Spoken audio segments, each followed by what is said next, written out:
Assalamualaikum warahmatullahi wabarakatuh. Selamat pagi semuanya. Yang terhormat kepada Bapak Fatahillah SHMPD dan teman-teman sekalian. Yang berbahagia di sini saya dari kelompok 4, saya R. Junanda NPM 146. Di sini saya tidak sendiri, saya bersama rekan-rekan saya yang bernama Ajeng Anissa Ulfatul Aziza NPM 141, Arda Elita Asyifa NPM 124, Lailatul Mahfuro NPM 224, Arhan NPM 103, Muhammad Adnan Hariri NPM 105, Agesti Agis Hakiki NPM 126, Dani Setiawan NPM 138. Baiklah, langsung saja di sini saya akan menjelaskan materi yang ada di proposal kelompok kami. Itu latar belakang masalah. Pancasila sebagai ideologi negara, Indonesia memiliki nilai-nilai yang harus dilaksanakan. Kemanusiaan yang adil dan beradab yang terkandung dalam sila kedua meliputi nilai bahwa setiap warga negara berkewajiban untuk menghormati harkat dan martabat manusia, terutama hak asasi manusia atau HAM, yang harus dijamin oleh peraturan perundangan negara. Namun, pada kenyataannya masih banyak hak asasi manusia yang terabaikan, termasuk bullying pada anak usia sekolah. Pada anak usia sekolah, anak masih mengalami kesulitan dan masalah sosial dan emosional, sehingga anak dapat menghadapi bullying. Bullying adalah perilaku negatif yang berulang terhadap satu lebih anak. Sedangkan menurut Story dan Slebi, bullying adalah jenis kekerasan emosional atau fisik yang dilakukan anak-anak, baik dengan sengaja menyakiti seseorang, seringkali berulang kali menargetkan korban yang sama, maupun melalui ketidakseimbangan kekuatan, seperti memilih korban yang lebih lemah dari pelaku. Intimidasi bullying berarti mendorong, memukul, melecehkan teman, mengancam, menjelek-jelekan, menyentuh, mengolok-olok, mengambil, menghina penampilan seseorang, dan lain-lain. Penelitian Hinitsor dan Kumara menemukan bahwa 48,76 dari 123 guru di Sleman melaporkan bahwa banyak mengambil paksa barang milik teman. 17,89% merusak barang miliknya. 50,41% menyembunyikan barang milik temannya. Agresi fisik anak seperti 34,15% menjambak rambut temannya. 73,17% memukul temannya. 19,51% menggigit temannya. 63,41% menendang temannya. Agresi fisiologis 64,23% tidak mengizinkan orang yang tidak menyukai anak untuk bergabung dengan grup, dan 60,16% tidak mengizinkan anak yang tidak disukai pelaku intimidasi untuk duduk di dekat mereka. Dari informasi tersebut terlihat bahwa fenomena bullying sering terjadi di kalangan siswa SMP. Ketika berperinakal yang disebut dengan bullying, masa remaja merupakan suatu fase perkembangan antara masa kanak-kanak dan masa dewasa, di mana pada masa ini remaja memiliki kematangan emosi, sosial, fisik, dan psikis. Remaja juga merupakan tahapan perkembangan yang harus dilewati dengan berbagai kesulitan.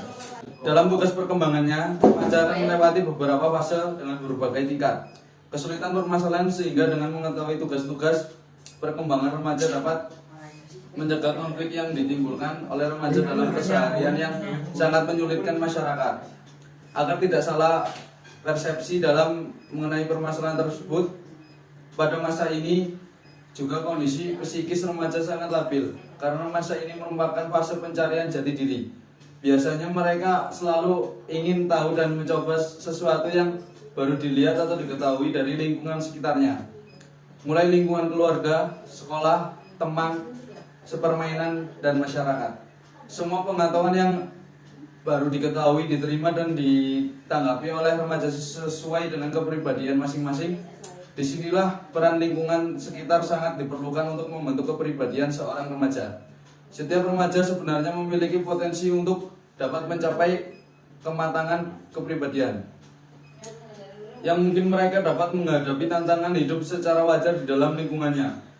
Namun potensi ini tentunya tidak akan berkembang dengan optimal jika tidak ditunjang oleh faktor fisik dan faktor lingkungan yang memadai. Dalam pembentukan kepribadian seseorang remaja akan selalu ada beberapa faktor yang mempengaruhi, yaitu faktor risiko dan faktor protektif. Faktor resiko ini dapat bersifat individual, kontekstual, pengaruh lingkungan, atau yang dihasilkan melalui interaksi antara individu dengan lingkungannya. Faktor resiko yang disertai dengan kerentanan psikososial dan reliance pada seseorang remaja akan memicu terjadinya gangguan emosi dan perilaku khas pada seorang remaja. Sedangkan faktor protektif merupakan faktor yang memberikan penjelasan bahwa tidak semua remaja yang punya faktor resiko akan mengalami masalah perilaku atau emosi atau mengalami gangguan tertentu. Luther 1985 menjelaskan bahwa faktor protektif merupakan faktor yang modifikasi, merubah atau menjadikan respon seseorang menjadi lebih kuat menghadapi berbagai macam tantangan yang datang dari lingkungannya.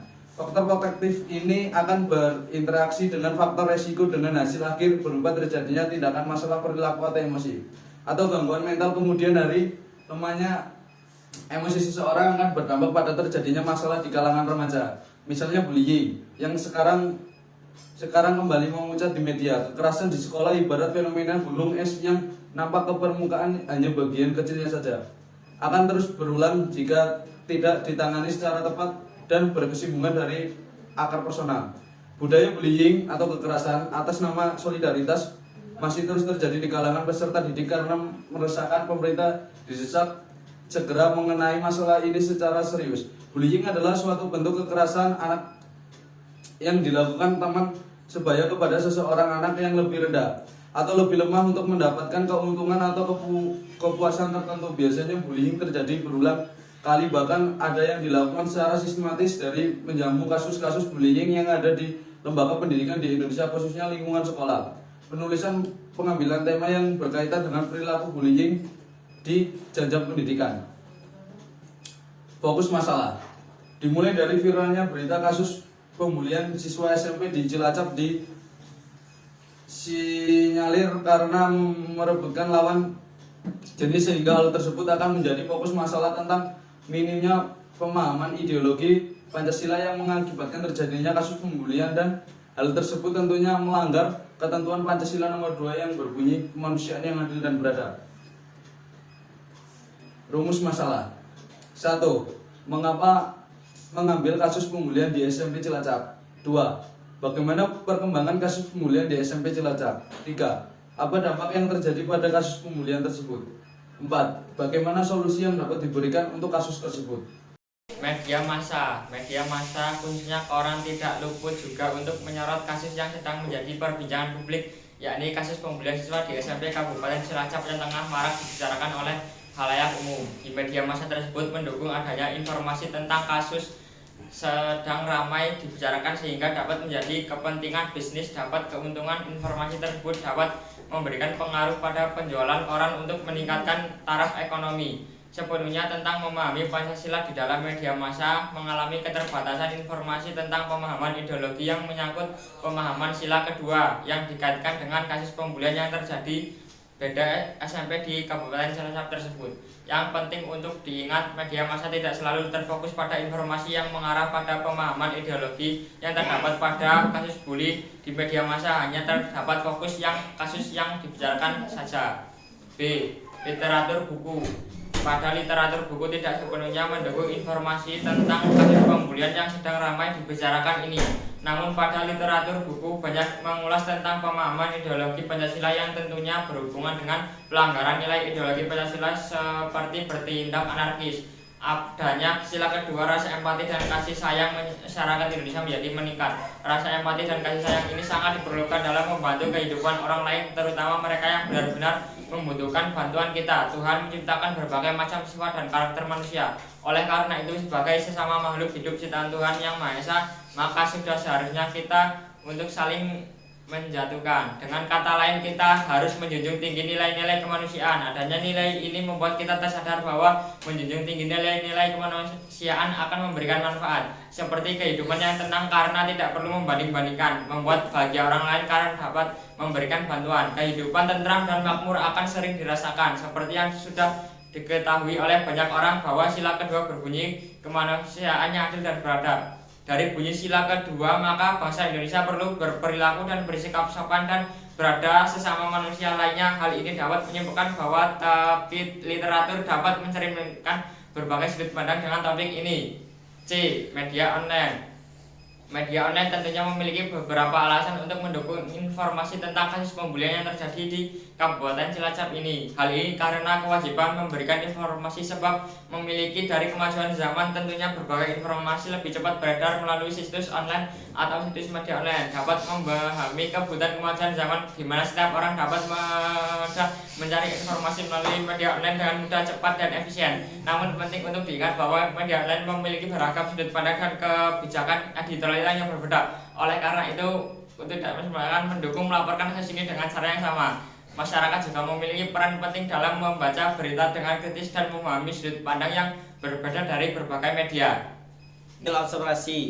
Hasil observasi dapat menunjang atau mendukung tentang informasi kasus pembulian siswa SMP di Kabupaten Cilacap karena metode observasi yang berarti pengumpulan data secara langsung melalui pengamatan langsung terhadap situasi atau objek yang diamati dalam konteks ini.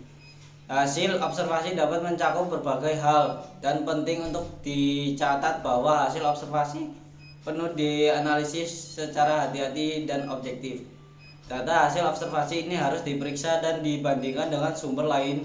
Dalam hasil observasi juga mengetahui informasi secara detail tentang akibat apa yang mendasari terjadinya pelaku bullying ini sehingga dari hasil observasi dapat memberikan informasi lebih mendalam tentang bagaimana motif, sebab, dan akibat serta bagaimana cara menangani kasus bullying ini. Hasil wawancara seharusnya tidak memiliki kecenderungan mendukung, biasanya terjadi di anak usia sekolah tersebut. Tujuan dan literatur wawancara seharusnya adalah untuk mendokumentasikan pandangan, pernyataan, dan tindakan secara objektif. Jika seorang dapat berperilaku baik, wawancara dapat mencatat fakta tersebut dan berbagai pendapat atau pandangan dari berbagai pihak terkait isu tersebut. Sebagai bagian dari literatur wawancara seharusnya ada kebebasan untuk menyampaikan berbagai sudut pandang, termasuk kritik jika diperlukan. Namun untuk menjaga ketidakberpihak untuk diintegrasi dalam proses jurnalis atau dokumentasi agar literatur wawancara tidak terkesan memihak atau merusak reputasi seorang secara tidak adil. Kesimpulan dan penilaian akhir seharusnya diserahkan kepada pembaca untuk membentuk pendapat mereka sendiri. Narasumber. Sumber informasi narasumber dapat mendukung permasalahan bully yang dialami pelajar di SMP Cilacap.